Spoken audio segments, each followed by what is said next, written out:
LPG इतनी महंगी है कि गरीब रिक्शा ड्राइवर एलपीजी करवाता है तो घर नहीं चला सकता, अगर घर चलाता है तो एलपीजी नहीं करवा सकता। चटनी के साथ रोटी खाएं तो आप 30,000 रुपया महीने का खर्चा है। इसकी आमदन, रिक्शे की आमदन रुपया 500, 700, 800 है, जिससे बहुत मुश्किल से बच्चे रोटी भी चटनी से खाते हैं।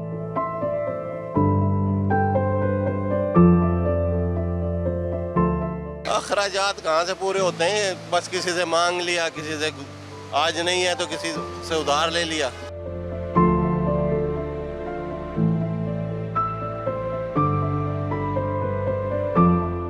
मेरा नाम राणा आमिर है। मुझे रिक्शा चलाते हुए अरसा 15 साल हो गए हैं।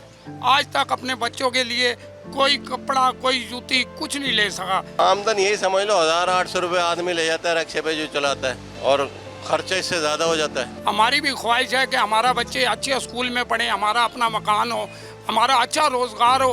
रिक्शे का स्पेयर पार्ट इतना महंगा है कि गरीब आदमी रिक्शे का काम कराता है तो वो भी उधार पकड़ के कराता है।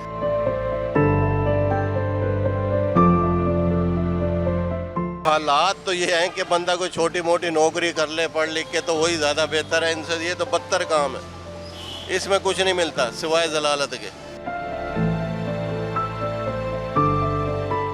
बजट के अंदर गरीब को ज़्यादा से ज़्यादा रिलीफ दिया जाए ताकि गरीब आदमी अपने बच्चों को पढ़ा सके, जो किराएदार है वो किराया निकाल सके, अपने बच्चों के लिए रोज़ी रोटी आराम से ज़िंदगी बसर कर सके। गरीब आदमी के लिए तो वो मैंने कहा ना, घी चीनी आटा वगैरह जो है ना, यही सस्ती हो जाए तो इनके लिए बहुत है।